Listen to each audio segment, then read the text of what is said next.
I feel like some of this is the UW offense. Like that Washington offense, you don't run routes. Like you're just running into space. A lot of it's vertical. They don't really do a whole lot at the first and second level in terms of route detail. So some of that stuff is, I still think, a work in progress from him. That I still don't see a big-time separator, I guess is like the simplest way of putting it. And, yeah, like the third down catch he made against the Panthers. That creates, let's face it, very, it's made. And I feel kind of similarly about Thornton. Like, for as fast as he is straight line, he's not a sudden boom cut guy. He kind of gathers. And, there's a lot of limbs. It's not. He's not quick. Yeah, it's. He's well behind the defense on his deep run. I'll tell you that. Well, that's fast. Well, yeah, like down the field. That's what I mean. It's just anytime he's got to go quick. Sideways, it's not. Yeah, he loses it. And I'm not like out on Jalen Polk or anything like that. But Paul and I have kind of been on the same side of the street here. Yeah. With him, it's just I just don't typically love those types of receivers that are playing in a phone booth all the time and are always in congestion or in traffic. I just feel like when I watch him play, especially in terms of the details of his routes, like the stem in particular, he's going to have to be a little bit more crafty and a little bit more just sudden and quick and crafty in those stems to get guys. Guys are just sitting on the underneath stuff with him, and he's got to find an element of some sort of take the top off the defense. And I do, I like the overall skill set. And I think even in the game, I agree with Evan that he didn't create much separation, but he made tough, strong catches in traffic.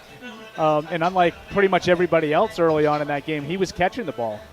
But I would like it better if they didn't have, and you guys just mentioned this when you were going over the depth chart at receiver, I think they have a number of guys that kind of, I think Booty is a similar kind of player. Sure. A little less size, but yeah. They have guys that can sort of win in small areas and be physical.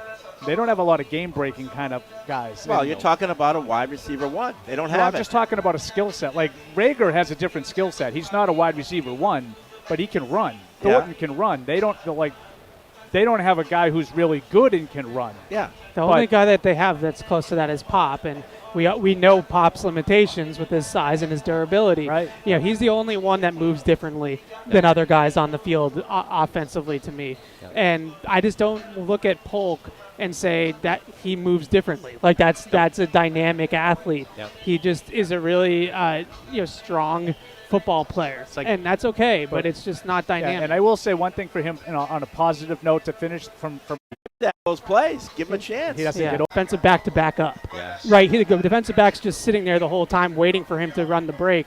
And it's like if you're going to run that against off coverage, you need to get his hips opened so that when you break, he's then got to switch his hips and get back upfield. That's what creates the underneath separation. With him in the game, it's like there's no test. Like there's no conflict in the defender's mind that he's going to run by him. And so he's just sitting there waiting for him to run the break, and then he jumps it. Like that's the little things that, Tyler Hughes, Tyquan Underwood, like those guys got to coach him on that. What's his cone numbers? Do we know? Okay, not anything crazy. But to me, it's more about like what he was doing in college and how that college-style offense that they're running at Washington is so different than what you're going to do in the NFL. In Washington, they're four verts, they're running into zones, like they're not necessarily doing these like detailed oriented type of stuff. So I'm confident that he can develop it. I just don't see it with him yet. Teams are still warming up. Ron in Conway, New Hampshire says he has all the answers to Deuce's trivia. Paul's favorite drink is a 2-liter Diet Pepsi. The founders were Fred and Paul, and it was originally called Patriots Football Weekly. No, that's incorrect. It was not called Patriots Football Weekly. That was the name of the newspaper, but the show was called PFW in Progress. So you should have kept that a secret. Yeah. And I would also say that we weren't the only founders. We have to put Brian Morey in there. That's true. Oh, how about Tamara's favorite TV show? That's a good one. Oh, that's a good one. Honey Hecker, the weapon. Oh, did you see when he made a tackle, he gave the too small sign? He's dropped off a little bit. Yeah. Oh, he was terrible in that game. Yeah. I'm looking forward to seeing our wide receivers versus Quinyon Mitchell. Yeah, Darius Slay. Mm-hmm. And now isn't C.J. Gardner-Johnson? He's a little feisty too, right? Like I he'll- feel like he'll be in a fight. Yeah, that's what I was thinking. Like I'm like, if there's anybody who's going to be in the middle of it, it's probably going to be that guy. I feel like the person you would have to look out for in that situation is like Baker. Yeah. I could see Baker chirping. Oh, he's got to keep it under wraps. But hey, you know who I want to talk about real quick, Ev? Is Who? I forgot about Quinyon. Jaheim I Bell. love Quinyon Jaheim Bell was hurt a while. His As much as right. a physical presence. So Nope. do you want to keep Wilcox because he can block? Or do you just say, well, we don't really have a traditional blocking tight end. This guy's younger and more athletic. Let's go with Bell.